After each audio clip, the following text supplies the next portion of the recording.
అందరికీ నమస్కారం అండి. నిన్న శ్రీకాకుళంలో జరిగినటువంటి ఇన్సిడెంట్ చాలా బాధాకరంగా అనిపించింది.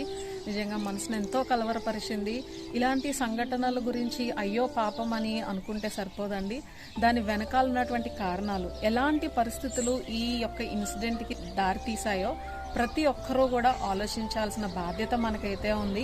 ఎందుకంటే మనం ఫ్యూచర్లో ఇలాంటి ఇన్సిడెంట్స్ని అరికట్టాలి అంటే కనుక ప్రతి ఒక్కరూ కూడా ఆలోచించాలని నేను మీకు రిక్వెస్ట్ చేస్తున్నాను. ప్రతి ఒక్కరూ కూడా భక్తి శ్రద్ధలతో వచ్చారు, నేను కాదనట్లేదు. ఒక ఆతృత, నాకే ముందు అయిపోవాలి, వాళ్ళకంటే ముందు నేను వెళ్ళిపోవాలి, నేను ముందు వచ్చాను కదా, వాళ్ళెందుకు నన్ను ఇలా చేస్తున్నారు, ఇలాంటి ఆలోచనలు అక్కడున్న ప్రతి ఒక్కరూ కూడా ఇదే ధోరణిలో ఆలోచించడం వల్ల ఈ ఇన్సిడెంట్ అయితే జరిగింది. సినిమా హాల్లో టికెట్స్ నాకు దొరకాలి, వాళ్ళు ఏ రకంగా ఉన్నా సరే ముందు నా పని అయిపోవాలి అనే ఆలోచన, ఈ స్వార్థము, ఇలాంటి ఉంటే ఇలాంటి ఇన్సిడెంట్స్ మరి జరగడం సహజం అండి. కానీ ప్రతి ఒక్కరూ కూడా మరి సివిక్ సెన్స్తో ఉండాలని అయితే నేను మీకు రిక్వెస్ట్ చేస్తున్నాను. నా సేఫ్టీతో పాటు నా పక్కనున్న వాళ్ళ సేఫ్టీకి కూడా నేను బాధ్యత వహించినప్పుడే ఇలాంటి ఇన్సిడెంట్స్ని మనం ఆపగలుగుతాము. పోయిన అన్ని ప్రాణాలు, 10 మంది చనిపోయారు అక్కడికక్కడే, ఎంతోమంది తీవ్రంగా గాయపడ్డారు, చిన్నపిల్లలు, మహిళలు, వృద్ధులు ఉన్నారు. మరి మనం ఏ రకంగా మరి నెక్స్ట్ జనరేషన్స్కి ఎలాంటి మెసేజ్ అందిస్తున్నామండి? నా పని అయితే సరిపోతుందా? పక్క వాళ్ళ యొక్క సేఫ్టీ నాకు సంబంధం లేదా? భక్తి ఉండాలి, అది మనసులో ఉండాలి. మనం చేసే ఆచారాలు పద్ధతుల ద్వారానే దేవుడు మరి నాకు పుణ్యం ఇస్తాడు, లేదంటే నాకు దీవిస్తాడు అని అంటే అది రాంగ్ అండి. మన పక్కనున్న వారిని మనం ఏ విధంగా ట్రీట్ చేస్తున్నాము అది చాలా ఇంపార్టెంట్. దేవుడు అది చూస్తాడు ఫస్ట్.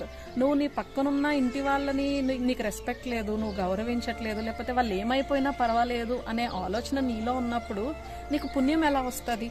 ప్రతి ఒక్కరికి నేను ఈ సవాల్ అయితే ఇస్తున్నానండి. ఎందుకంటే ఇలాంటివి భారతదేశంలోనే జరుగుతాయి. గవర్నమెంట్స్ అయినా, ఆర్గనైజేషన్స్ అయినా అసలు సేఫ్టీ మెజర్స్ ఎక్కడున్నాయి? అసలు తప్పించుకునే మార్గం అసలు అక్కడ ఉందా? ఉంటే గనక ఇలాంటి ఇన్సిడెంట్స్ జరుగుతాయా? ప్రతి ఒక్కరూ కూడా, ఎందుకంటే మార్పు మనలో రావాలి.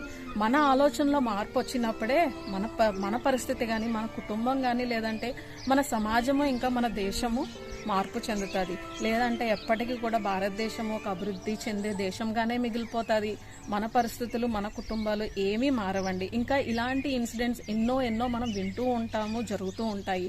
కాబట్టి ప్రతి ఒక్కరికి కూడా మరి నేను ప్రార్థిస్తున్నాను, అర్థిస్తున్నాను, దయచేసి ఇటువంటి ఇన్సిడెంట్స్ జరగకుండా కొంచెము ఓర్పు, కొంచెము సహనము కలిగి పబ్లిక్లో ఉన్నప్పుడు, స్పెషల్లీ పిల్లలతోటి, ఫ్యామిలీస్ తోటి, మన చుట్టూ వృద్ధులు, లేదంటే పెద్దవారు, ప్రెగ్నెంట్, ఇలా ఉన్న వాళ్ళ మధ్యన మనం కొంచెం బాధ్యత వహిస్తే కనుక ఇలాంటి ఇన్సిడెంట్స్ అయితే